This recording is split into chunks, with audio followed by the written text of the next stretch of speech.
साथियों नमस्कार। यह वीडियो किसी पढ़ाई से रिलेटेड नहीं है, बल्कि यह वीडियो उन तमाम छात्रों के सपोर्ट में है, उन तमाम छात्रों के लिए है जिनके साथ खुलेआम बिहार में अन्याय हो रहा है। आप समझ ही गए होंगे कि मैं क्या बोलना चाहता हूँ, तो चलिए मैं खुल के आप लोग से बात कर रहा हूँ। साथियों, अभी विगत कई वर्षों से बिहार में ऐसी स्थिति बन गई है कि कोई भी एग्ज़ाम हो रहा है, चाहे वो बिहार दरोगा का हो, बीपीएससी टीचर, प्रशासनिक सेवा, सचिवालय सहायक का हो, किसी भी तरह का कोई भी एग्ज़ाम बिहार में अगर हो रहा है या होने वाला है, तो या तो एग्ज़ाम से पहले या तो एग्ज़ाम के बाद आप देख रहे होंगे कि धांधली भ्रष्टाचार का आरोप लगाया जा रहा है। जैसे एग्जाम्पल की अगर मैं बात बताऊं, तो बिहार में जब नई सरकार की गठन हुई, जिस दिन सम्राट चौधरी जी का शपथ ग्रहण था, उसी दिन जो है एडीओ एग्ज़ाम के पेपर को जो है लिख कर दिया गया और लिख करके और एग्ज़ाम में कई तरीके से बंदर बाट किया गया क्वेश्चन को। मतलब ऐसी स्थिति बना दी गई एडीओ के एग्ज़ाम में कि कभी पेपर में पढ़ने को मिल रहा है कि पेपर लीक है, तो कभी मिल रहा है कि सेंटर मैनेज था, कभी मिल रहा है कि वो जो क्या बोलते हैं थंब इम्प्रेशन वाले हैं, उन लोग जो है वो लोग वीडियो क्वेश्चन खींच करके बाहर भेज रहे हैं और वहाँ से सॉल्व करके जो है जो वीआईपी व्यवस्था वाले छात्र हैं उनके तक क्वेश्चन का आंसर पहुँचाया जा रहा है।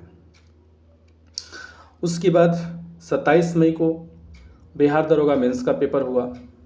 आज पेपर में भी इसको बड़े मतलब हेडलाइन बनाया है, पेपर में भी दिया है कि 10 सेंटर से मैनेज हो रहा था और जो लड़का है वो फ़ोटो खींच करके ग्रुप बना था XYZ करके और उस ग्रुप में भेजता था, फिर क्वेश्चन का सॉल्यूशन करके फिर उस ग्रुप में डाला जाता था और ये किया जा रहा था, छात्रों को पहुंचाया जा रहा था। मतलब बोलने का मतलब ये है, और कई जगहों पे ऐसा हुआ है, नालंदा में भी हुआ है, गया में भी हुआ है।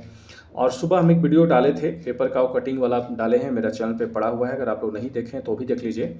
उसमें कई सारे कैंडिडेट कमेंट में ये बोले हैं कि सर हम लोग के सेंटर पे जब हिंदी का एग्ज़ाम हुआ तो लाइट नहीं ऑफ किया गया, और जैसे ही जीएस पेपर का एग्ज़ाम शुरू हुआ तो घंटों घंटा जो है, कभी 20 मिनट, कभी आधा घंटा, कभी 1 घंटा के लिए जो है लाइन काट दिया गया और जैमर को ऑफ़ कर दिया गया। लाइन कटना मीन्स जैमर को ऑफ़ कर देना। और वहाँ से जो है कई बच्चों ने ये बताया, हालांकि वो बात करना खुल करके नहीं चाह रहे हैं, कई बच्चों ने भी बताया कि हमारे सेंटर पे जो है रूम बंद करके और एग्ज़ाम हो रहा था। खैर ये सब मान सकते हैं कि ये झूठ बात है, मैं मान रहा हूँ, मैं इस बात की सत्यता नहीं मतलब सत्य साबित नहीं कर रहा हूँ, मैं मान रहा हूँ ये सब बात झूठ है। लेकिन ये तो सच है ना जो पेपर में दिया है, ये तो सच है ना जो बच्चे चिल्ला चिल्ला करके कह रहे हैं, और व्हाट्सएप ग्रुप और टेलीग्राम में जो क्वेश्चन आ रहा है 100 का 100 पेपर वही है जो एग्ज़ाम में पूछा गया है, और वो भी आ रहा है तो उसमें OMR सहित आ रहा है। कई ऐसे, एक आदेशपुरी जी हैं, द बिहार टॉप उनका चैनल है, उसमें उन्होंने दिखाया भी है कि जो क्वेश्चन पैक किया जाता है जिस प्लास्टिक में, प्लास्टिक का भी है, और हम देखें क्वेश्चन उसमें जो है OMR सहित आ रहा है, तो ये तो सही है ना। क्योंकि आयोग जब कहती है कि ये आयोग की संपत्ति है, क्वेश्चन बुकलेट नंबर ये सारे आयोग की संपत्ति है, एग्जाम संपन्न होने के बाद छात्र कार्बन कॉपी मांगते हैं, यहाँ तक कि दिलीप कुमार जी इसको लेकर के कई बार आंदोलन किए, फिर भी कार्बन कॉपी तक नहीं दिया जा रहा है।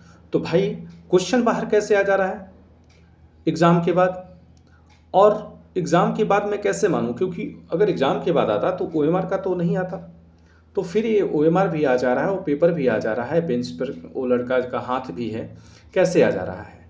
जब आप एग्ज़ाम हॉल में एक पेन, आधार कार्ड या जो पहचान पत्र होता है और एडमिट कार्ड के सिवा कुछ नहीं जाने देते हैं, यहाँ तक कि अगर कोई हाथ में अंगूठी पहना है, धागा बांधे हुए कलवा है तो उसको खोल देते हैं, काट देते हैं, ठीक है। कोई महिला अगर मंगलसूत्र पहनी है उसको भी उतरवा देते हैं आप, तो फिर ये पेपर कैसे आ जा रहा है? इसका जवाब कौन देगा? दूसरी बात है, आज तक जितना बार पेपर मैं खास करके बिहार दरोगा की मैं बात कर रहा हूँ, जितना बार आरोप लगा सब में सत्यता पाई गई कि हाँ ये पेपर जो है लीक है। फिर आयोग कहाँ सोई हुई है? आयोग अभी तक आयोग को पता नहीं है। इतने जो है मीडिया कर्मी, इतने लोग फेसबुक पे, व्हाट्सएप पे सभी जगह शेयर कर रहे हैं, आयोग को पता नहीं है कि हाँ पेपर लीक है। तो आयोग क्या कदम उठाई? आयोग को तब तक पेपर रद्द कर देना चाहिए, रद्द करके जांच टीम बैठा देना चाहिए, क्योंकि पेपर में खुद ये दिया हुआ है कि 14 नंबर का ये किया जा रहा है। कई लोग पकड़े भी गए हैं। तो फिर भी आयोग कहाँ सो रही है? दूसरी बात, बिहार के मुख्यमंत्री सम्राट चौधरी जी, आपसे नम्र निवेदन है, कोई नहीं छात्रों का दर्द समझ रहा है, कम से कम आप तो समझिए। अगर सरकार चाह जाए तो ये पेपर लीक क्या, किसी को भनक तक नहीं लगेगा कि कहाँ सेंटर है, कब क्या है, कैसे है। तो आप जो है इस पे कदम उठाइए ना, कब जागिएगा? आपकी सरकार दावा करती है कि मैं युवाओं को रोजगार दूंगा, मैं युवाओं को मैं नौकरी दूंगा। तो क्या नौकरी दे रहे हैं? आप सीधा जो है रेट लगा दीजिए ना कि बीपीएससी का इतना, बिहार दरोगा का इतना, बिहार पुलिस का इतना। बिहार पुलिस का भी लिखा हुआ था पेपर, माननीय नीतीश कुमार जी जब मुख्यमंत्री थे उस समय सचिवालय का भी पेपर लीक हुआ। TRE 3, मैं मानता हूं कि TRE 3 के समय ठीक है सरकार एक पेपर को एक कैंसिल कर दी, लेकिन लीक तो हुआ था ना। और आपके ही पार्टी में बैठे मंत्री लोग कह रहे थे कि नहीं पेपर लीक नहीं है, ये फालतू चीज़ है। तो उस पर क्या आप कदम उठा रहे हैं? यानी कहीं ना कहीं अगर देखा जाए तो बिहार के जो छात्र हैं उनके सपनों को बेचा जा रहा है, उनके भविष्य के साथ खिलवाड़ किया जा रहा है। तो फिर या तो इस पर कोई कठोर कदम उठाइए, या तो फिर जो है एक पेपर में वैकेंसी निकालने की ज़रूरत नहीं है, सीधे लिखवा दिया जाए कि हाँ 20 लाख रुपया दीजिए और बीपीएससी में अधिकारी बनिए, 20 लाख रुपया दीजिए दरोगा बनिए, 10 लाख दीजिए ए बनिए, पूरा एकदम डिटेल वहाँ पे लिखवा दे। फिर क्या वहाँ पे आप एक कंपटीशन का एग्ज़ाम करवाते हैं, इंटरव्यू करवाते हैं, क्या है? कोई मतलब नहीं है। क्योंकि पढ़ने वाला बच्चा, हकीकत बात यह है कि अगर बिहार दरोगा पेपर अगर कैंसिल नहीं हुआ तो पढ़ने वाला जो बच्चा है वो बच्चा मेंस एग्ज़ाम तो पास कर जाएगा, लेकिन मेरिट में वो नहीं आएगा। ये मैं आप दावे के साथ कह रहा हूँ। और क्या गारंटी है कि सिर्फ मेंस का ही लीक हुआ है पेपर लीक पीटी का भी हुआ है। अगर दिमाग लगाइए, मैं भी स्टूडेंट हूँ, मुझे पता है कि जिस तरीके से कोई बच्चा धांधली किया होगा तो पीटी में भी किया होगा। और ये व्यवस्था पेपर लीक करा के जो क्वेश्चन पहुंचाने वाली जो व्यवस्था है, ये सिर्फ मेंस में ही नहीं हुई होगी, पीटी में भी हुई होगी। उनको पीटी पास कराया गया होगा, चाहे जिस तरीके से हो, तभी वो यहाँ पहुँचे हैं। नहीं तो जो बच्चे अपने दम पर पीटी क्वालिफाई किए हैं ना, वो कभी भी किसी दलाल के चक्कर में नहीं आएंगे, कभी भी पैसा नहीं देंगे, उनको पता है।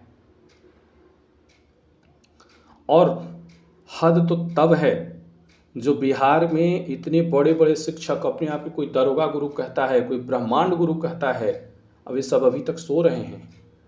आप लोगों ने क्या कदम उठाया? आप कहते हैं मैं दरोगा पढ़ा रहा हूँ, मेरे पास इतने रिजल्ट हैं, इतने बच्चे हैं, आपने कोई कदम उठाया? आप अब तक आपको कोर्ट कर देना चाहिए, कब कोर्ट में अब तक आपको जो है केस कर देना चाहिए था पटना हाई कोर्ट में। आप पटना रहते हैं, आपको पटना हाई कोर्ट में केस करना चाहिए था। जवाब वहाँ पे मांगना चाहिए था आयोग से कि आप कहते हैं कि नहीं देंगे, तो ये कहाँ से आ गया बाहर? आपने क्या कदम उठाया? सिर्फ बच्चों को ठगते हैं महाराज जी बैठ करके पटना में। शर्म नहीं लगता है आप लोग को अपने आप को दरोगा गुरु, अपने आप को विश्व गुरु, ब्रह्मांड गुरु कहने में? शर्म नहीं लगता है कि मैं क्या कर रहा हूँ? मैं बच्चों को भविष्य को बेच रहा हूँ। कभी ये बैच लॉन्च करेंगे, एग्ज़ाम के 2 दिन पहले जो है कौन कौन टेस्ट सीरीज चलाएंगे, करोड़ों बच्चे से कमाएंगे, और एक भी क्वेश्चन लड़ना नहीं लड़ना। जब एग्ज़ाम खत्म होगा तो इतना सारा, इतना पूरा एक बोझा ला के वहाँ ग्रंथ दिखाएगा, ये सेट से मेरा लड़ा, ये सेट। अरे मूर्ख आदमी, तुम सारा टॉपिक पढ़ाओगे तो लड़ेगा नहीं, और तुम पढ़ा क्यों रहे हो जब लड़ेगा ही नहीं? बेवकूफ़ कहीं के, बेवकूफ़ बनाते हो बच्चे लोग को। आज हम किसी स्कूल में शिक्षक बन जाएं, हम कहीं पढ़ाएं बच्चा को, तो हम क्यों पढ़ाएं जब वो एग्जाम में पास नहीं करेगा बच्चा? आप क्यों पढ़ाते हैं जब क्वेश्चन लड़ता ही नहीं, क्वेश्चन जब लड़ेगा ही नहीं? तो उस दिखाने का जरूरत है कि हमने ये पढ़ा दिया, हमने पढ़ा दिया। बेवकूफ़ कहीं के, जहाँ बोलना है वहाँ नहीं बोलोगे, पेपर लीक हुआ वहाँ नहीं बोलोगे, आ जाओगे बड़े बड़े एकदम, एग्ज़ाम ख़त्म होगा, कट ऑफ हो जाएगा, कट ऑफ हो जाएगा, दिखाओगे इतना इतना ग्रंथ ला के कि इससे लड़ा तो उससे लड़ा, मैंने जो पढ़ाया वही लड़ा। एग्जाम्पल मैं आपको बता रहा हूँ, एक लूसेंट बुक है। हर एक एग्ज़ाम में अगर बात करें, अब अभी जैसा क्वेश्चन पूछा जा रहा है, इसमें भी आज के परिवेश में 30% क्वेश्चन लड़ता है। क्यों लड़ता है? क्योंकि उस सारे बुक का निचोड़ उसमें डाला हुआ है। कोई भी टीचर पढ़ाते हैं, कोर्स भेजते हैं, तो सारे बुक एनसीईआरटी हो, सारे चीज़ से सारे टॉपिक को पढ़ाते हैं। तो भैया क्वेश्चन आएगा मंगल ग्रह पर से, क्वेश्चन आएगा शुक्र ग्रह पर से, कहते वो ये नहीं है, वो नहीं है। शर्म करो आप लोग। छात्रों के भविष्य को बेच रहे हो, छात्रों के सपनों को बेच रहे हो, छात्रों को ठग रहे हो, पैसा ले रहे हो, एग्ज़ाम के नाम पे पढ़ा रहे हो। तो ये आपका हक बनता है, छात्रों के लिए खड़ा होइए। अभी तक कोई ऐसा टीचर नहीं है, चाहे वो कोई हो पटना के, कोई ऐसा टीचर नहीं है जो आज हो गया ना जी, 27 को पेपर हुआ है, 27 से ही होने लगा वायरल कि पेपर आउट है, सिर्फ आके यूट्यूब पे बोल देने से हो जाता है। आप छात्रों के लिए लड़िए, छात्रों के लिए आंदोलन कीजिए, छात्रों के लिए कोर्ट में केस कीजिए, आप मांग सकते हैं, प्रूफ मांग सकते हैं। तो छात्रों से आयोग जो है, आयोग भी क्या करती है, छात्रों से सबूत मांगती है कि आप सबूत दीजिए। अरे यार, छात्र वहाँ मोबाइल लेके तुम जाने ही नहीं, तो छात्र कहाँ से सबूत देगा कि यहाँ पेपर लीक हुआ है? और जब है तो तुम देखो। तो आप लोग इस वीडियो को ज़्यादा से ज़्यादा शेयर कीजिए, और मैं आप लोग के लिए लड़ने के लिए तैयार हूँ। आप लोग मेरे हाथ को मजबूत कीजिए और वीडियो को ज़्यादा से ज़्यादा शेयर कीजिए। अगर मेरी बात अच्छा लगा हो, अगर मैं आपके हक के लिए बोल रहा हूँ, तो आप भी सपोर्ट कीजिए, अपने हाथ को मजबूत कीजिए। और बहुत जल्द, ठीक है, आप लोग मुझे कमेंट कीजिए कि हाँ अगला कदम क्या उठाना चाहिए। और आप लोग बोलेंगे केस करने, तो मैं केस करने के लिए तैयार हूँ, बशर्ते आप लोग ये बताइए, सपोर्ट कीजिए। चलिए, फिर जैसा होगा आप लोग कमेंट करके बताइएगा। धन्यवाद।